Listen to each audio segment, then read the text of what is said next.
This is going to be such a fun one today. I cannot wait for this. As you can start to see, we are starting to connect everything, which is going to be a riot. So before I start, if you get a chance, definitely hit the little thumbs up button or subscribe, because what that does is it tells the algorithm to let everybody else know that this is cool, and it's just more fun to share it, especially seeing all the paintings you're doing, and it's so cool. It gets me so inspired. So today we're going to kind of go like a spiral here. So that's kind of the order of everything. Every single Wednesday, we're putting one of these out, and together they're going to make one giant picture, but then individually, they'll each be its own picture. Like, if all you had was this, it would still be, a totally fine picture. But then together, we're going to learn some really fun watercolor techniques. And today, we're sketching a little tiny sailboat. Uh, Pro tip, if you want, you can always use one of these. So we're going to do some rigging and stuff. If you want to go grab one, this is like a little gel pen thing. You can also use a white colored pencil, or you can wait till it's dry and then go get one of these afterwards. So you can also join our newsletter, and we'll tell you all kinds of stuff and even send you stuff that you can trace out. But that is enough of the talking. Let's do some more of the painting. Just going to put a little drop of water on each of my little colors here, and that's just going to kind of soggy them up and get them ready for painting, so I don't just scrape all that paint, hydrate it. And we're going to be painting in three kind of layers here.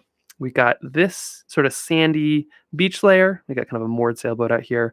We got the lightness of the sailboat, and then we have the ocean here. And we're actually going to try to paint around the sailboat, which will be really interesting. And I do not know how it's going to work out. So let's jump right in with the easiest thing, which in this case is going to be just kind of a light layer around our sailboat. Because the first strokes are the hardest, I'm just going to start it with a tiny bit of blue. And this is some cerulean blue. And you can see I'm just putting a really light layer of some of this. Put a little blotting paper towel so I can kind of control it if I want. But a really light layer just on the base, almost like a shadow, because that's what it is. And the reason we're going to do all of this right now is because we're going to come in with a nice dark ocean, which will kind of cover up a lot of this. Same with our boat right here. And this is the point where you kind of have to make an enormous decision. What color do you want your boat to be? From what I understand, boats come in all different colors and shapes and sizes. You could do a red one, a white one. If you want to stick with the basic, it'd probably be white. I'm gonna try to do something red here, I think. And of course, you don't even have to do a boat. You can switch out any of the subjects in any of these. If you don't want to do bears, if you want to do foxes instead, all of these subjects you can switch out to make your own. Bicyclist, whatever you want. This could be a floating rubber duck as well. But I think I'm going to go for a red boat. Oh, am I? Man, the choices. Let me know what I need to do. I'm thinking.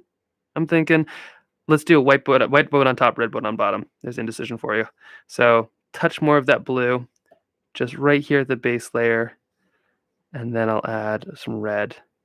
So we got our little bit of a layer there, and then here's the scariest part. Touch of red.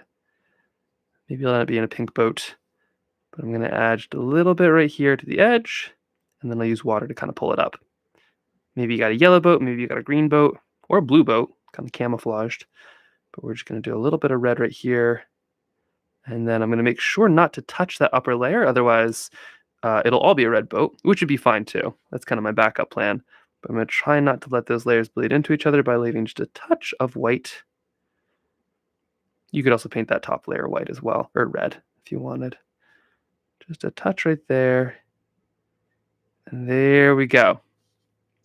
Oh, I'm liking that very much. That's going to be really fun. The mast we don't need to touch, and then things like rigging and stuff we'll be adding later. You can either use this, you could use something called mask, which is like basically a glue that you put there and you can peel it up, but that's going to be a little bit later in the series to mess with stuff like that.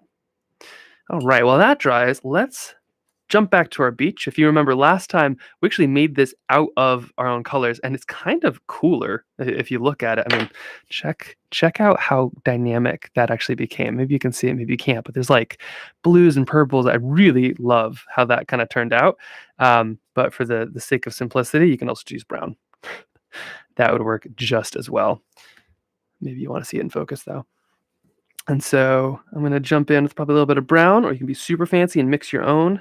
I'm just going to grab a little bit of burnt sienna here. And with a lot of these, the goal is kind of to try to match one frame to another, if you can. There's no real pressure. I'm also going to try to avoid a little bit of this mask. It looks like I already painted some of it brown, but doesn't matter too much one way or another. But it's good practice because we're going to start painting around a lot of this boat very, very, very soon. So we got a little bit of brown here. I think we're going to have to add some purple up top to make it match, but it's still wet, so we got some time. There we go. Touch more of this. Nice brown beach. Oh, after the dynamicness of that last beach, this kind of feels two-dimensional to me, so let's fix that. Let's put a touch of purple or something, making it a little bit watery here so it mixes well. A little bit of purple up toward that top line. You can see I'm almost just laying it on top, and it's kind of doing the work. What's so convenient is I don't need to, re-go perfectly around this mask because the purple kind of flow into wherever I've put that color as long as it's still wet. So it's almost like it just follows exactly where it needs to be. Okay, a little bit right there, a little bit right here. That's all looking good. Don't want it to be too simple, not too one-dimensional. Okay, perfect. And if you have any questions too, toss them in the chat or just look in the chat. Chances are somebody's had the same idea or same question and might be working on that now. But our next section is going to be all of this ocean and boat. So no pressure, but it's kind of enormous. So we're going to just kind of test to see how dry things are. The old finger test. Looks like everything is pretty dry, I think. But if you want to make sure, you can just kind of do one of those. Look at that, totally dry. So now I kind of know it's safe to do some of these real fine lines kind of all around it. Things like this are a great opportunity to use mask or anything else because it's really hard to kind of work around all these little things, and that's why rigging would be so tough. We could try it with the mask, or we could just kind of skip it and make the mask real dark, which maybe is the way to go. Maybe that's what I'm going to go. Is just kind of I'll paint over the mask and I'll fill it back in with something white, which is 100% fair. I know watercolor feels like it's got to be very pure and all of these things. There's no rules. There's no rules. You can do whatever you want. You could add gouache on top of this stuff. You could add acrylic as well if you wanted, but acrylic's plastic, so maybe keep it natural. You can put dirt in it, glitter, whatever you want. There's really no rules, and so a little bit of a gel pen makes your life easier. Use it. Okay, so let's jump into this ocean, and what we're gonna do. We could do kind of fancy things like waves and all of that, but I think for the most part, we're going to kind of start light and then we're going to work dark. So we're going to start with this color right here, kind of my light blue, and I'm going to end with this color right here, which is my dark blue. And in the process, we're going to maybe even make a wave or two. So let's start with those waves. This is how I make a wave. A little bit of blue. This is light blue. And I would do something like this. I'd add a little bit of a wave, maybe leaving a little bit. But I basically just kind of paint it in, which it looks kind of childish, but later when I come in, I'm going to use this as my guide. So there's one wave, and then maybe here's another one kind of on the other side.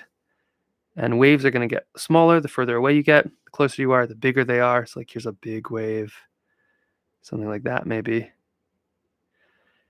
And the beauty of kind of using a light color first is you can cover it up entirely. Like if we painted it all with this dark blue, you wouldn't see any of these. So you kind of get this free trial test.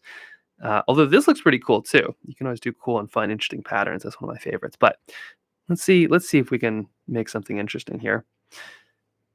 Now that we got some of that, we're going to add some of our dark colors kind of while this is still wet, a little bit counterintuitive, and then it'll kind of work up toward this beach, which is in the process of drying. A little bit of dark blue maybe. Testing it out. This is definitely complex stuff. There's much easier ways to do it, but you're going to learn a ton by kind of trying all these techniques. So here's our dark blue. And now you'll see I'm just going to like touch it to the edge, and you'll see it'll kind of flow up. But it's pretty dry in here, so it's already dried a little bit. But you can see it totally made all of that kind of lighter blue disappear more or less. And that's okay because we're doing water, so everything kind of flows and mixes. But then I'm going to do the same up here, add a little bit of dark, letting it kind of flow up. And you'll see we kind of have this kind of white stripe in the middle. Maybe you want it, maybe you don't, but you can kind of use it to carve out that shape. So something like this. There's like really fancy ways that you can do water as well, and we might get into a few of those later on, but this is just kind of a nice simple way. And basically, we're kind of left this little bit of a stripy line uh, that that is, kind of looks like water, but then when you add a little bit of actual water on top of it, it's the beauty watercolor painting water kind of inception here. So this is just normal clean water, and when you add this right here on top of this layer, it'll start to kind of mix together and mix through. But because we kind of have the general basic outline, all of a sudden it's going to be a little bit more dynamic and a little different. So that's kind of the basics. We put a little bit of that layer down, sort of sandwiched it between another darker layer, put some water on top, and just kind of let it flow. Honestly, the more you can just like let water play with water in watercolor, the better everything will turn out. But this is just sort of a simple way to do it. Mixing up a little bit more. Now I'm going to go right up to the base of my boat and put a little bit down here and a little bit up here. This is one of the scarier parts of the painting. So if you're not scared, that's awesome because it's actually only going to get easier from here. Something just like that. Lovely. And then maybe a touch of water right on top. That's just normal water. Boom. Just like that. Great. If you want, you can always add a little bit of reflection of whatever your boat is. So say you're doing a yellow boat, you could add just a little bit of yellow on top while it's still wet. If you're doing a red boat like me, you could add a little bit of red. If you're doing a white boat, that's kind of tougher because maybe you wanted to do less blue. There is white watercolor though, and it kind of sits on top. It's an interesting look, but reflection isn't necessary. But here's like what one would look like if you just kind of want to get a sense. Just a little bit of red, just finding a nice sort of wet spot and just sort of following the shape of that wave. Something like that.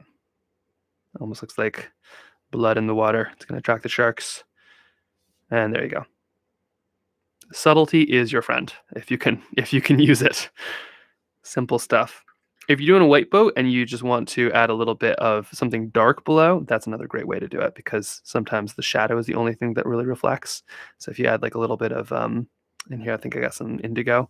If you just add a little bit of indigo right to the bottom, that's another good way to get some depth. So just something like that. Simple, easy, and then just kind of jump a wave crest, add a little bit there, and boom. Reflection. Amazing.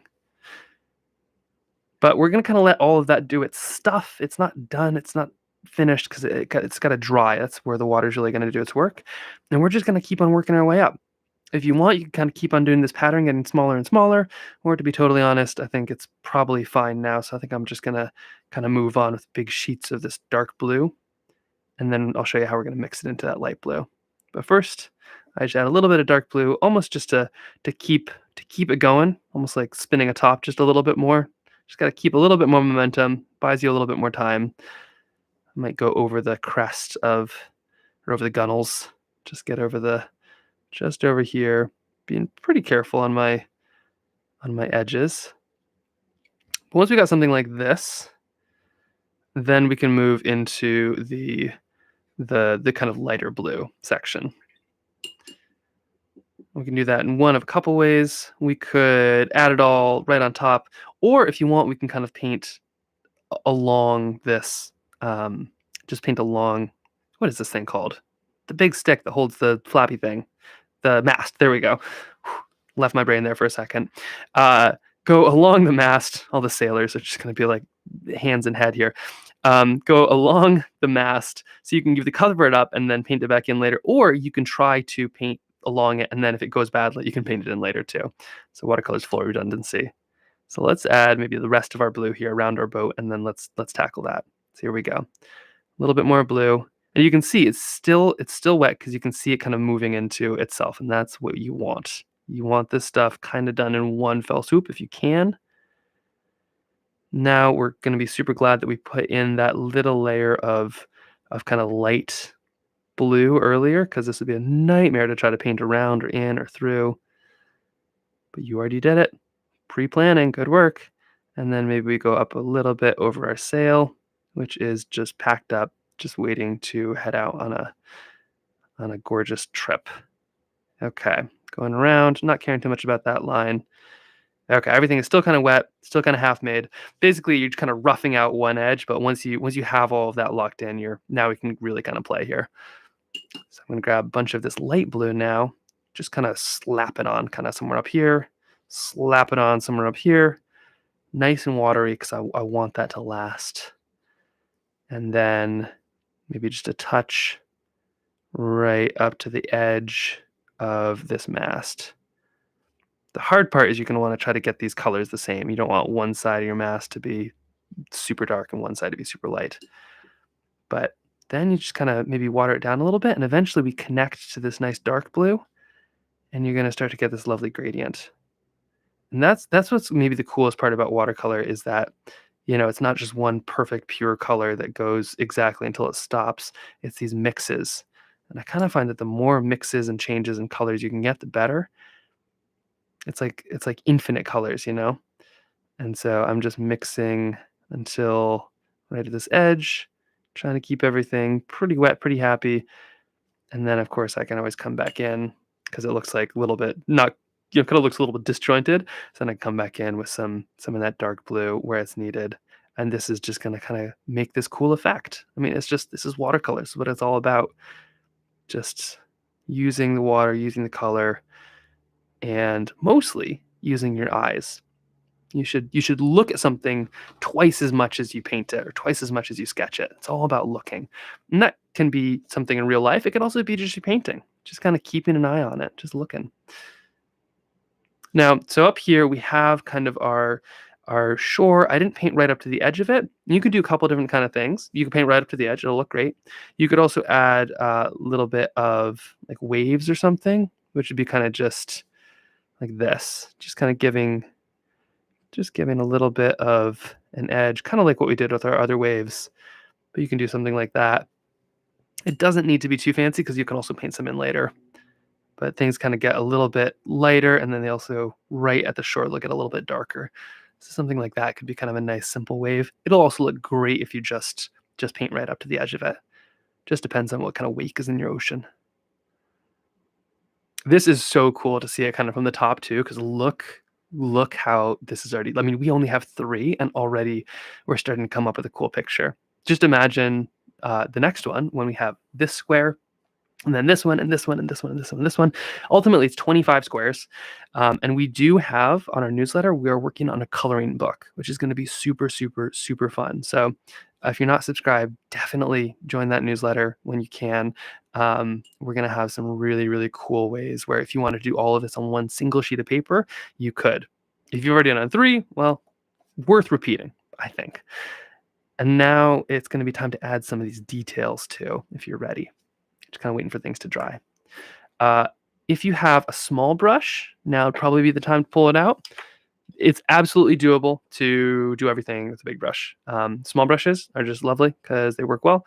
And I'm going to show you it with this one just because I want to show you that it can be done. Because I used to think that you had to have all the perfect brushes in order to do anything. And trust me, I have lots and lots and lots and lots and lots, and I love all of them. But I do find that if I can just like keep life down to 2 or 1, I spend a lot more time just making stuff and a lot less time fiddling or thinking I have limits. So here we go. Drum roll, please. Let's do in these tiny details with a very tiny brush and a piece of paper towel. That is the one thing you actually need. Paper towel influencer here. This painting brought to you by Bounty. No, we're not. We don't use Bounty. We're not that rich. This brought to you by Kirkland Paper Towel. And we're going to start by adding a little stripe of color here by this gunnel. Gosh, I need to learn my terms better. By this here stripy thing on the side of a boat. It could be 2 things. It could be a little, kind of crash pad, or it could be kind of where the boat starts kind of going down. So if that's the case, I'm going to mix up a tiny purple or something slightly darker and then mix it with that original color. It's kind of a fun trick, but if you want, a shadowy piece of, say, something man-made, like a boat, y you don't have to, like, do crazy color science. You can just add a little bit of something cooler to what that color is, and boom, you kinda get shadows. So I'm just gonna add just a little brush stroke, not going all the way down to the all the way down to the water line, but just a little bit, something like that. And it's just gonna give a ton of texture and shadow, and it'll just make things look really fancy. While I still got this on the brush, I'm gonna add really fancy stuff. I feel like there's all these, little lines that are, where, like, stuff sloshes out of the boat when you get too much water in it. So I'm just gonna add a couple of those just kinda for fun, but also because I don't have a lot of detail in my boat, and so you can add these little, something little like this. They almost look like stitch lines, will give a lot of just a lot more texture. And that's the thing is, you see a painting like this, or I mean, you just saw we turned this very loose outline into something that is looking really fancy and pretty cool, but it doesn't have to be just within the lines. The lines are just a guideline to get you going. Once you're there, you can kind of fill it out however you want. Okay, that's looking great. We're kind of filling in these last little details here. So one of them might be I might add a second layer of a little bit of shadow to our sail here. Maybe grab a little bit of indigo, mix that with a little bit of blue. Nothing crazy dark, but this is going to kind of do that Goldilocks thing. I like to have kind of a middle, like a super bright light, a super middle, and then a nice dark in almost everything I do. So we've kind of got that middle ground.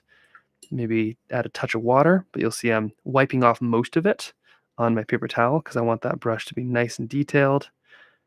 We're kind of past the big wash layers, and I'm just kind of adding some water to the edges, and that will kind of diffuse it out a little bit. But that is looking really, really good. I'm loving how that all kind of is coming together. And then the last and perhaps the scariest part is to add something like these windows. So these windows are probably the darkest thing here, probably a little bit of indigo, something like this. And when you add this, it's kind of no going back, except if you have some paper towel or tissue paper. Oh my gosh, this stuff is the best. Have I told you the good word about paper towel and tissue paper? It's it is the best thing in watercolor. You add a little bit right here, and if I mess up, I'm just gonna quickly like blot it out. You have about maybe 10 seconds before it kind of soaks in, and then you got to do some more dramatic measures. I'm just adding in a little bit of windows here. To be honest, I can't even remember if I put that in the trace, but it seemed like it needed windows, and I couldn't really see through the paper very well, so I added some. There we go. I didn't even put a name. I should probably name this boat the HMS Ship. And then lastly, but not leastly, we're gonna put some rigging here. And this is where the sailors who are watching this are really gonna cringe because I don't actually know how to rig a boat. But I'm just gonna feel, oh, that is still super wet. So that is not gonna work very well right now. But basically, once things are a little bit drier, we can add a little bit of something like a gel pen. A white colored pencil also works really well once things are bone dry. But if they're not bone dry, you can use a white watercolor pencil. Would also work well. In fact, it works only if it's kind of especially wet. Or you can always use some titanium white paint and kind of make these little tiny lines. But something like a little, well, maybe I'll wait 2 or 3 seconds until it's just a little bit more dry here to kind of show you what that would look like. In the meantime, any questions you might have, definitely toss them in the chat. Or, of course, you can email all of this stuff or send us a message. Trailbound Sketches. We are on most platforms, and and we love to answer these questions because a lot of times I feel like that's where I actually learn most myself. Somebody will ask about paint, can you mix this with this? And I'll have no idea. And then I'll try it out and we'll both learn something really great. But I've also made a ton of mistakes, which have, they're not mistakes because they help me learn stuff, but I love to kind of pass that forward so that you can learn and then you can paint that forward as well. There's no secrets in art. It's kind of a big team effort. But let's see. Not seeing too much of the questions. But maybe it's dry enough that we give this a go here. Nothing like testing stuff on lives. All right, so we got some rigging. Are you dry or are you wet? Okay, that's feeling semi-dry. Oh, I have no idea how this is gonna work. I feel like there's probably a line that goes from here to here, maybe. So I'm just gonna add one right now. Let's see what happens. Oh, is that gonna work? Okay, all right, we got a little bit of one. Great. Okay, so we got a little bit of a line right there. And with gel pens, I find that a lot of times they dry lighter, so they kind of go on, and you're like, "Did that even work?" And then in like 2 seconds, it's bright white. But I usually only use one color because it's just a quick way to add just a touch of detail, which works really well. We got this line right here. We're just gonna add, we already have it in pen, but I'm just gonna add a little bit of white on top, just kind of the color that it would be. I feel like there's always these like little cross lines. Maybe I'll put one right there. And then maybe there's another right here. And then I feel like there's often maybe another one right here at the bow. Probably something like this, maybe, or maybe one of these. When this thing is fully, ready to go, I feel like that's where these really come into play. But just kind of some of those tie downs, just adding a few of those. This is also great if you want to do lettering and name stuff. You can do it with a brush or a little brush, but a little pen, way easier. So let's name this thing. I saw a comment, not the HMS ship. Let's call it the HMS Kip. That is a great idea. So okay, HMS is for Her Majesty's, I think. Um, I can't remember how the U.S. ships are named. Or research vessels like an RV. So research vessel, RV, Steadfast, or the I can't remember what just like merchant boats are, but I think this is Her Majesty's boat. So here we go. HMS Kip. There we go. What are you gonna name yours? There is a good ship. The good ship HMS Kip. Great. That is feeling really good. I'm loving how that turned out. And it's just so cool to see it in context with these, especially if you can stick with this. 25 sketches. If you do one a week, that's about half a year. But if you can stick with this, we're going to keep on learning some really cool stuff. But then as you watch it come together, which is happening rapidly, quickly, I mean, I can't wait until we have a full square, but it's amazing how much you can learn in just 25 sketches. Really, I think that's all it takes.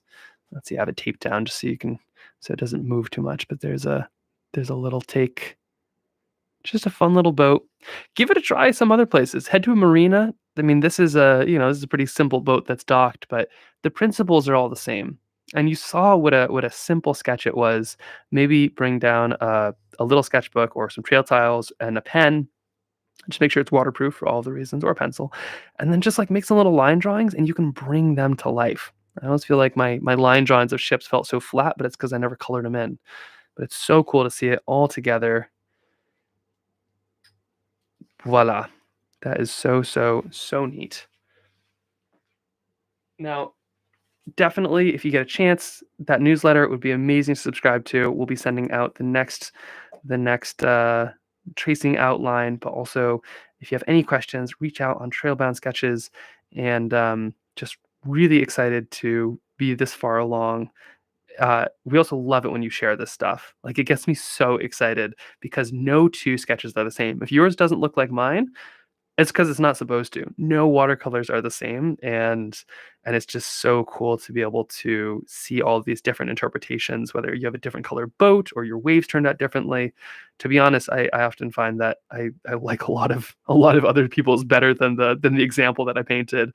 So that'd be pretty cool. Oh, one last thing. You can also use this or a white color pencil to add little bits of detail on the waves. So if you wanted to add, say, a little back wave or something up here, you can add a touch of a little line. Oh, let's see. Let me just focus back in there. If you wanted to add like a little bit of a back wave or something like that, you can just add a touch right there, kind of going back into the distance. And there you go. A really fancy little ship painting to kick off your afternoon, or wherever you're watching at this point. And I can't wait to see what else we make next.